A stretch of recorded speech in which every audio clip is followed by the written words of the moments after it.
നമസ്കാരം.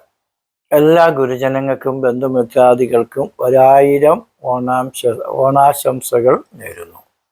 സമ്പൽ സമൃദ്ധിയുടെയും കാർഷിക വിഭവങ്ങളുടെ വിളവെടുപ്പും പ്രകൃതി നമുക്ക് തരുന്ന വരദാനങ്ങളെ കൊണ്ടുള്ള ധാന്യങ്ങളുടെയും ഫലങ്ങളുടെയൊക്കെ ആഘോഷവും തിരുക്കാഴ്ച ഭഗവാന് കാഴ്ചവയ്ക്കുകയും ലോകത്തുള്ള എല്ലാ മലയാളികളും ഒരുപോലെ ആഘോഷിക്കുകയും ജാതി മത വർണ്ണ വർഗ ഭേദമില്ലാതെ മറ്റ് ആൾക്കാരെ കൂടെ ഉൾക്കൊള്ളിച്ചുകൊണ്ട് ലോകത്ത് എല്ലാ രാജ്യക്കാരും ആഘോഷിക്കുന്ന ഒരു വലിയ പരിപാടിയാണ് തിരുവോണം ആഘോഷം എന്ന് പറയുന്നത്. തിരുവോണം എന്ന് പറയുന്നത് ഒരു മലയാളിക്കും മറക്കാൻ പറ്റുന്ന അവസ്ഥയല്ല. നമുക്ക് ജീവിക്കണമെങ്കിൽ ആഹാരം കഴിക്കണം. ആഹാരം കഴിക്കണമെങ്കിൽ കർഷകർ വേണം. കർഷകർ നെല്ലും അരിയും ഗോതമ്പും മരിച്ചീനിയും മലക്കറികളും ഒക്കെ കൃഷി ചെയ്ത് അവർക്ക് ചെറിയ ഒരു വരുമാനത്തിന് വേണ്ടി വലിയ ഒരു പുണ്യകർമ്മമാണ് ഓരോ കർഷകരും ചെയ്യുന്നത്.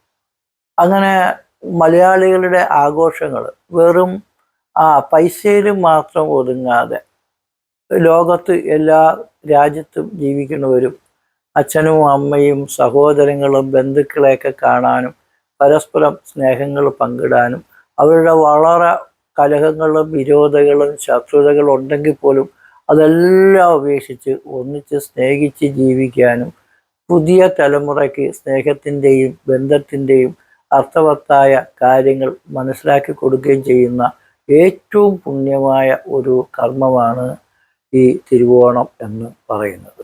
അപ്പോൾ തിരുവോണത്തിൻ്റെ വിശേഷങ്ങളും അതേപോലെ നമ്മുടെ കുടുംബ ബന്ധങ്ങളുടെ മൂല്യത വർദ്ധിച്ച് ജീവിത ബന്ധങ്ങൾ അകന്നകന്ന് തകർന്നു പോകുന്ന ഈ കാലഘട്ടത്തിൽ നമ്മളെ ഓരോ ബന്ധുക്കളെയും സുഹൃത്തുക്കളെയും കൂട്ടുകാരെയും നാട്ടുകാരെയും ഒരുപോലെ സ്നേഹിക്കുകയും അതേപോലെ ആഘോഷങ്ങളുടെ ഒരു ഭയങ്കര അവസരമാണ് ഓണത്തിനുള്ളത്.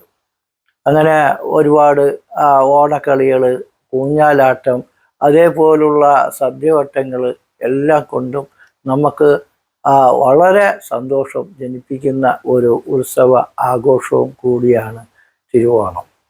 ഈ തിരുവോണത്തിൽ നമുക്ക് എല്ലാവർക്കും നിങ്ങൾക്കെല്ലാവർക്കും ആയുസ്സും ആരോഗ്യവും അഭിവൃദ്ധി സമ്പത്തും സൗഭാഗ്യവും സ്നേഹസമ്പന്നമായ ഐശ്വര്യപൂർണമായ ജീവിതവും നിങ്ങളുടെ വ്യാപാരത്തിനും പ്രവർത്തിക്കും ധനത്തിനും ഗ്രഹത്തിനും കൃഷി നാൽക്കാലി വ്യാപാര പ്രവർത്തനങ്ങൾക്കും കുടുംബ ബന്ധങ്ങൾക്കും എല്ലാവിധ ഐശ്വര്യങ്ങളും ഉണ്ടാകുന്നതിന് വേണ്ടി നിങ്ങൾ ഓരോരുത്തരും പ്രാർത്ഥിക്കുകയും പ്രവർത്തിക്കുകയും വേണം.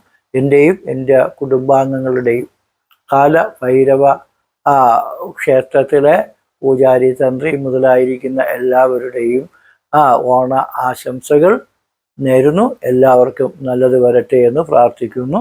നന്മയുടെ സ്നേഹത്തിൻ്റെ ഐശ്വര്യങ്ങൾ നിങ്ങൾ കൂടി എല്ലാവർക്കും ലഭിക്കട്ടെ. ലോകസമസ്ത സുഖിനോ ഭവന്തു എന്ന് പറഞ്ഞുകൊണ്ട് നിർത്തുന്നു. നന്ദി, നമസ്കാരം.